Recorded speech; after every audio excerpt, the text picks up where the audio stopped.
All right, let's go ahead and just get started. As y'all know, we're gonna go ahead and read the summary of the book of Genesis.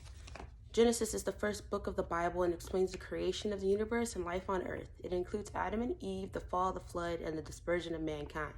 Then comes the account of Abraham, Isaac, and Jacob and the origin of God's people, Israel. So we're gonna go ahead and start in Genesis chapter 22.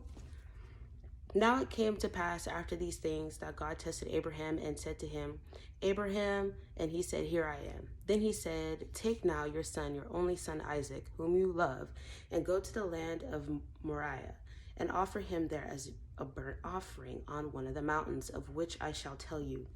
So Abraham rose early in the morning and saddled his donkey and took two of his young men with him and Isaac his son, and he split the wood for the burnt offering and arose and went to the place of which God had told him. Then on the third day, Abraham lifted his eyes and saw the place afar off. And Abraham said to this young man, Stay here with the donkey, the lad and I will go yonder and worship, and we will come back to you. So Abraham took the wood of the burnt offering and laid it on Isaac his son, and he took the fire in his hand and a knife, and the two of them went together. But Isaac spoke to Abraham his father and said, My father. And he said, Here I am, my son. Then he said, Look, the fire and the wood, but where's the lamb for a burnt offering? And Abraham said, My son, God will provide for himself the lamb for a burnt offering. So the two of them went together. Then they came to the place of which God had told him, and Abraham built an altar there and placed the wood in order, and he bound Isaac his son and laid him on the altar upon the wood. And Abraham stretched out his hand and took the knife to slay his son. But the angel of the Lord called to him from heaven and said, Abraham, Abraham. So he said, Here I am. And he said, Do not lay your hand on the lad or do anything to him, for now I know what you fear, God. I know that you fear God, since you have not withheld your son, your only son, from me.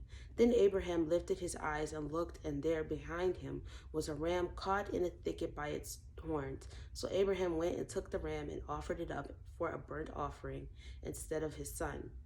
And Abraham called the name of the place, The Lord will provide, as it is said to this day, In the mount of the Lord it shall be provided.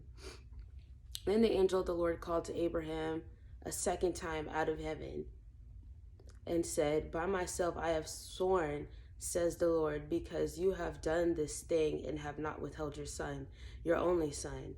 Blessing I will bless you, and multiplying I will multiply your descendants as the stars of the heaven and as the sand which is on the seashore, and your descendants shall possess the gate of their enemies.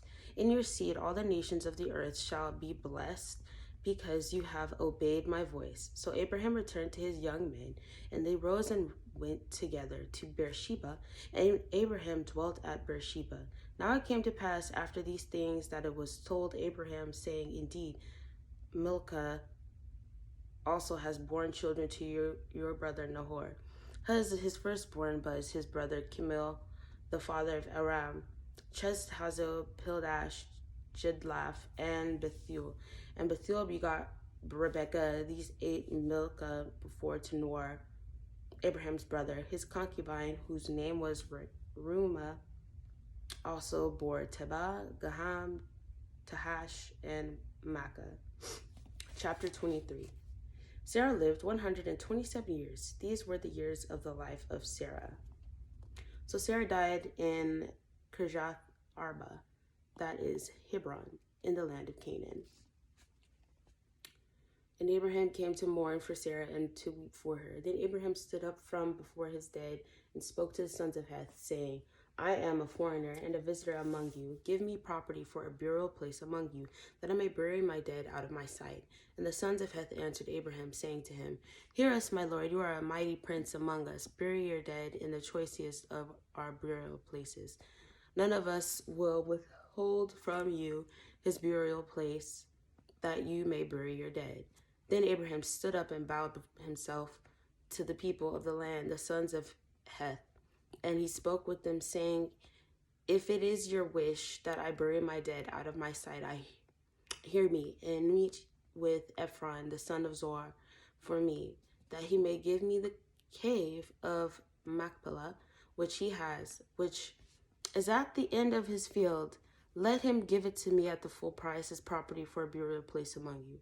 Now Ephron dwelt among the sons of Heth, and Ephron the Hittite answered Abraham in the presence of the sons of Heth, all who entered at the gate of his city, saying, Now, my lord, hear me. I give you the field and the cave that is in it. I give it to you in the presence of the sons of my people. I give it to you. Bury your dead. Then Abraham bowed himself down before the people of the land, and he spoke to Ephron in the hearing of the people of the land, saying, If you will give it, please hear me. I will give you money for the field. Take it from me, and I will bury my dead there.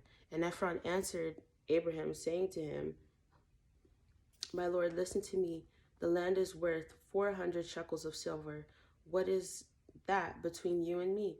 So bury your dead. And Abraham listened to Ephron, and Abraham weighed out the silver for Ephron, which he had named in the hearing of the sons of Heth, 400 shekels of silver, currency of the merchants.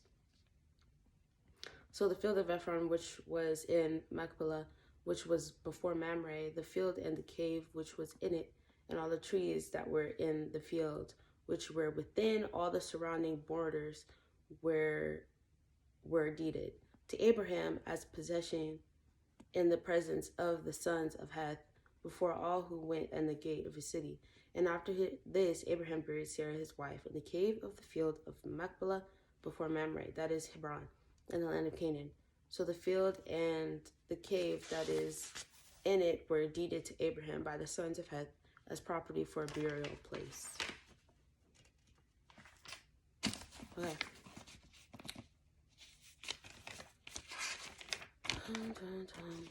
Genesis is the first book of the Bible and explains the creation of the universe and the life on earth.